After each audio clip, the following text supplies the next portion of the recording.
Bible గ్రంథంలో మోషే అనే ప్రవక్త చేయెత్తగా ఎర్ర సముద్రము 2 పాయలయ్యింది. ఆరిన నేల మీద ఇశ్రాయేలు ప్రజలు నడిచి వెళ్లారు. అదేవిధంగా ఎడారిలో వారికి దాహం అయినప్పుడు బండను కొట్టగా నీళ్లు వచ్చాయి. ఇశ్రాయేలు ప్రజలందరూ ఆ నీటిని తాగి దాహం తీర్చుకున్నారు.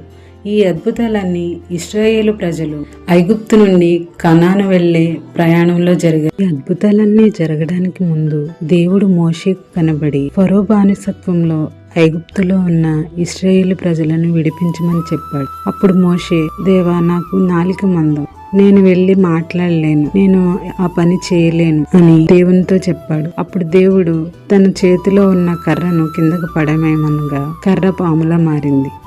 మరలా ఆ పాము తోకను పట్టుకోగానే కర్రగా మారింది. అదేవిధంగా తన చేతిని రొమ్మును పెట్టుకోగానే అది కుష్టి వచ్చిన దానిలాగా తెల్లగా అయ్యింది. మరలా ఆ చేతిని బయటికి తీయగా నార్మల్గా చేయి అయ్యింది. దేవుడు ఈ 2 అద్భుతాలు చూపించి, నాకు నాలుక మందమని నువ్వెందుకు అంటున్నావు? మనుషులను మోగవారిగా చేసిన వాడిని నేను కాదా? నీవు భయపడొద్దు, నీవు ధైర్యంగా వెళ్ళు, నీ నోటికి నేను తోడై ఉండి నీవు ఏం పలకవలసింది నేను చెప్తానని దేవుడు మోషేతో చెప్పాడు. అయితే ఈ వాక్యం చదువుతున్నప్పుడు నాకు ఏమనిపించిందంటే, దేవుడు కలుగునుగాక అంటేనే అన్ని సృష్టింపబడ్డాయి. అలాంటి దేవుడు వెంటనే మోషేకున్న నోటి మధ్యం తీసివేయచ్చు కదా, కానీ తీసివేయకుండా నీకు నోటి తోడై ఉంటాను, అహరోనుని నీకు తోడుగా ఇస్తాను అని చెప్పి పంపిస్తున్నారు.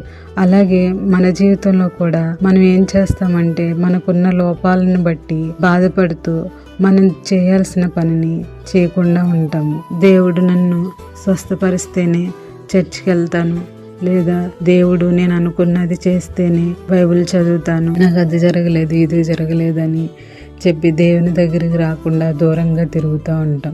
కానీ మోషే అయితే దేవుడు చెప్పిన వెంటనే దేవుని మాటకు లోబడి వెళ్ళాడు. ఎన్నో అద్భుతాలు దేవుడు మోషే ద్వారా జరిగించాడు.